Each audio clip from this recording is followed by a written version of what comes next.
main basic, if you like, of the entire project is this toolkit we've developed. So the idea was to summarize all the different information that were on EU rights, to put them by topics, and make them easy to read, easy to share, and interesting to delve into. So that's why we made these sheets. It also includes explanations about how we do our pedagogic formats, how we hold our events. And we've been using this all the way through the project. Wherever we go, we bring these with us and try to disseminate them as much as we can and get them out to the people. So we also do interventions in different events. So we go to things where you would expect us to be, like the Europe Day, obviously, but we also try to go to events where we don't really would be normally. We go to garage sales, we go to public viewings of movies, and we try to adapt what we're saying to the audience we're going to have that day.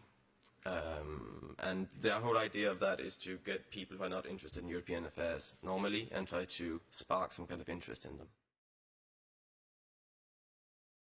We also developed, and we're quite proud of this, is a European bus. It was supposed to be like a real bus in the beginning, but then we realized it was extremely difficult to park that pretty much anywhere in Paris. And if you've been to Paris, it's a very dense city. You only have very few places where you can actually park a bus. So we downscaled it a bit and made it a bit more mobile.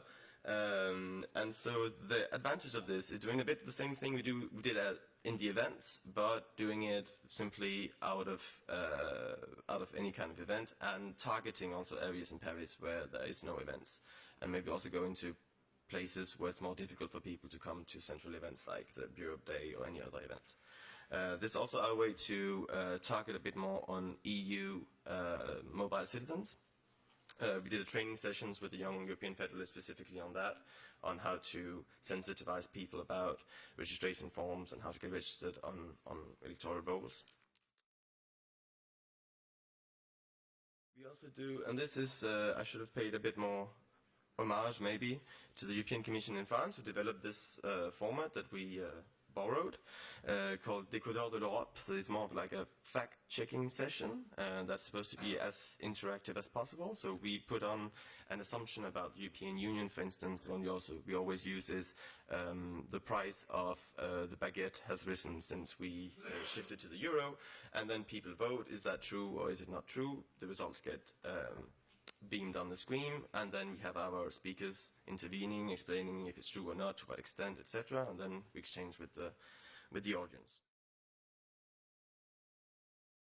We also do these workshops. So in the very beginning we had one specific format that we tried to use. It didn't really work as well as we wanted it to, so we expanded our pedagogic formats to including a lot of other different things. We've done European Parliament simulations. That's a thing I guess some of you know already. That works really well. People are really pleased, even though they just spent 4 hours talking about pollution and how to avoid it with a directive, and they represent the PPE. And it doesn't sound like it would be interesting, but people really enjoy it and they come back. We also do, sometimes we show movies about an aspect that could be covered by EU citizenship, and then we have a debate about it. So we're trying to do a lot of different things. Also to see what works better. Obviously, it's kind of a testing system. So this is something I want to dwell upon a bit longer, is, to my knowledge, a unique initiative in Europe. We have created a consultative council made out of EU citizens. And the idea was to represent the 28 member states in this council. So it has 61 members. And the idea was that the city had an interest in having this council because EU citizens can have an added value on a lot of specific topics, such as teaching of foreign languages, integration of foreigners, tourism, and well, promoting EU citizenship, obviously.